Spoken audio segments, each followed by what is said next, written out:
What's up, everyone? I'm Samantha Croston. I am joined by Mike Tricarico, play-by-play broadcaster for the Syracuse Mets. Welcome back to an extra innings edition of the Why Am I a Mets Fan podcast. Bringing Mike on today because we just found out some great news, which is that the Mets are going to call up a top pitching prospect in Nolan McLean for his debut on Saturday, according to sources. He is the number three Mets prospect. He is ranked 37th in baseball. And he's going to be taking over essentially for now for veteran Frankie Montas, who has been struggling. Mike, hello. Thank you so much for joining us. Yeah, thanks for having me. Appreciate it. Mike has been with the team. Can you tell us how long you've been with the team for, just so our viewers know? Yeah, since 2018. So, Okay. So he's seen a lot, he's experienced a lot, and he's with you all right now as some more prospects just filtered into the AAA Syracuse system. Perhaps we'll get his thoughts on that in a moment. But really brought you on today to discuss Nolan McLean. I guess we'll just start by asking generally, what should Mets fans be excited about? yeah, I mean, I think the Mets fans can really be excited that they're getting a guy who's just Mr. Consistency. I mean, that's what we called him here while he was in AAA. He's just the model of consistency. In all but one start, he went at least 5 innings. So when he goes out to the mound, we could just always expect that you were at least going to get 5 innings from him. Many of his starts changed. I mean, he did it in very different ways. Some days he was pitching more to contact, other days he was getting an elevated number of strikeouts.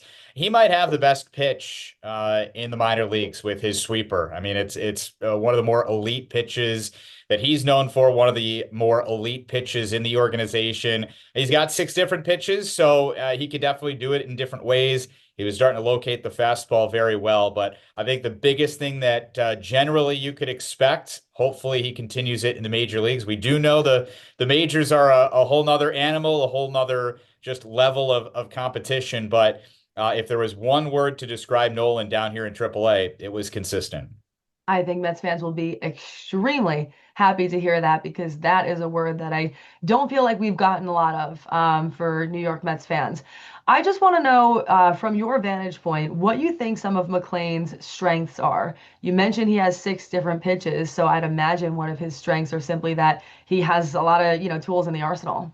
Yeah, yeah, for sure. I mean, it really comes down to, I know one of the biggest things that, David Stearns and the Mets front office wanted these younger pitchers to work on was finding ways to get through the lineup multiple times. And one of the ways to do that is to not show all of those pitches right off the bat. The more you can maybe utilize your fastball early and hide some of those secondary pitches early on, the better. Now, the second and third time through, you can kind of sprinkle in those other pitches. And I think we really saw that. The other big change that, Nolan really made was his improvement against left-handed batters. It's generally harder for a right-handed pitcher to get left-handed batters out.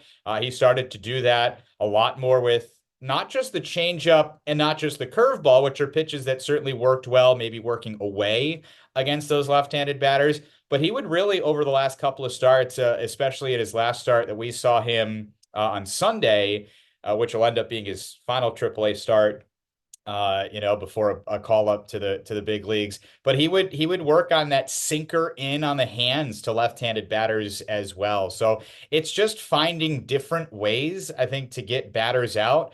Nolan's a guy that really read opposing batters well. I think he would talk to his other teammates like Brandon Sprout. Like Nolan and Brandon were very close while they were here. Like one of them would pitch on Tuesday and the other would pitch on Wednesday. And whoever was pitching on Wednesday would ask the guy from Tuesday, hey, what did you notice from the hitters? Were they leaning out on your off-speed pitches or were they looking for that fastball in? Did you have to brush guys back, with the fastball in before working away with some of your off-speed stuff? So these guys communicate very well.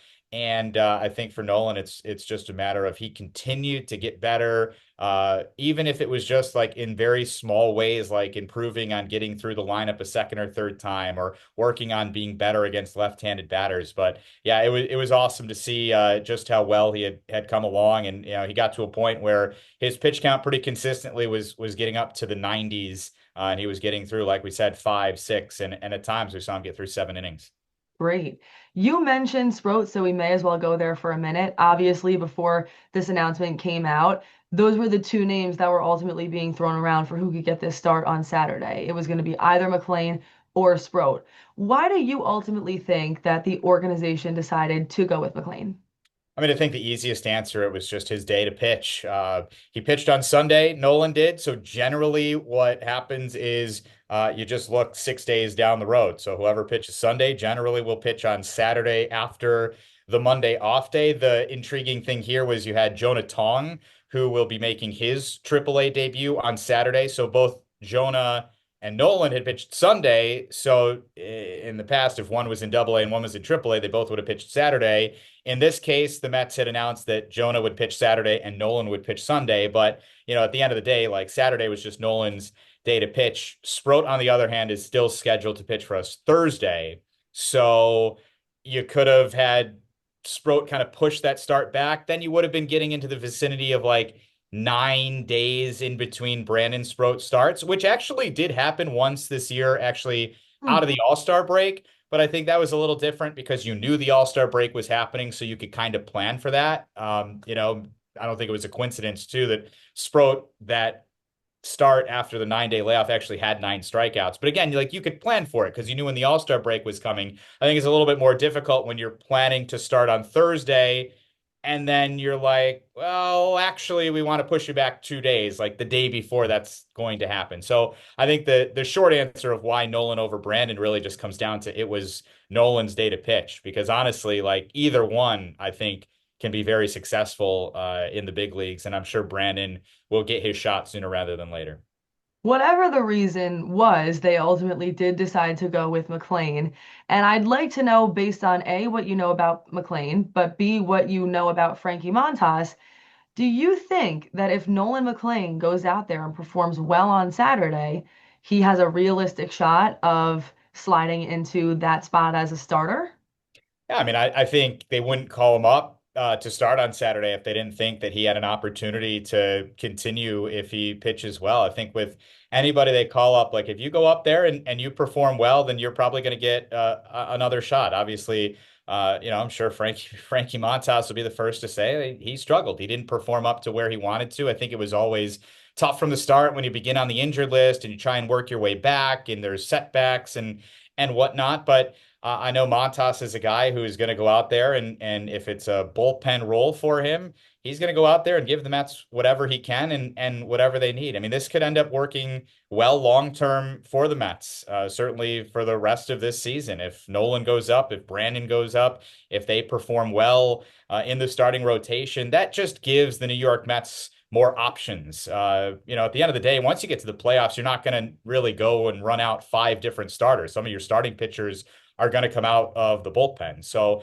at the end of the day, Montas moving to the bullpen might have actually happened in the playoffs anyway, even if he was pitching relatively well. So I think the fact that it's just happening now, you give Nolan McLean an opportunity. If he pitches well, then great. He can make another start the following week. If he doesn't pitch well, then maybe it is time for Brandon Sproat or maybe one of these other guys then, gets back up there. The good thing for New York is they have options. Even Tylor Megill just made a major league rehab appearance with Binghamton. So there are options. I know a lot of those options have been struggling, but at the end of the day, you got a guy in Nolan McLean that's pitched really well in AAA. And, the easy answer would be if he just goes up and pitches well, that gives you at least a good solution to what has certainly been a problem. Mike, last question on my mind. How would you describe Nolan as a person? And do you think that he would fit in well with the Mets culture? Yeah, absolutely. I mean, I think he's already fit in at this level. I mean, these guys, during spring training, sometimes are rubbing shoulders with some of those big league pitchers. Anyway, I think Nolan is reserved in a way, but also like you sense on the mound that competitiveness and that like I'm gonna come right at you attitude. He's gonna attack the strike zone. He's gonna pound the zone with a fastball. He's gonna utilize that sweeper to get swings and misses. He's gonna get a lot of soft contact. And he's the type of guy that I think is just gonna go up there and he understands the job. Like he'll enjoy the moment.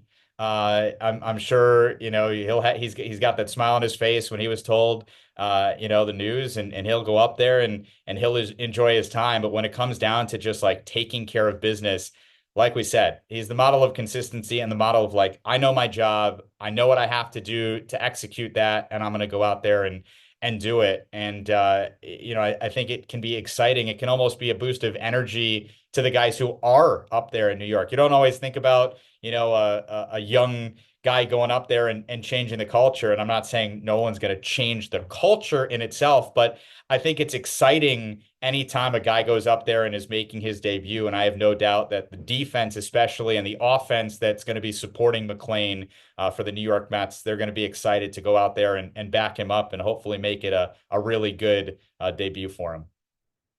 One thing I've been saying recently when it comes to the Mets is that change doesn't happen unless change happens. Last night was a good start. Congratulations, of course, to Pete Alonso. I should at least mention that. But everyone, this is Michael Tricarico, play-by-play broadcaster for the Syracuse Mets. Mike, thank you so much for joining us. We really appreciate your insight. Yeah, absolutely. Anytime. Thanks. Be sure to like, comment, and most importantly, subscribe. Road to 10,000. We are almost there. So thank you everybody so much for your support. Other than that, we will see you back here when the next big thing happens.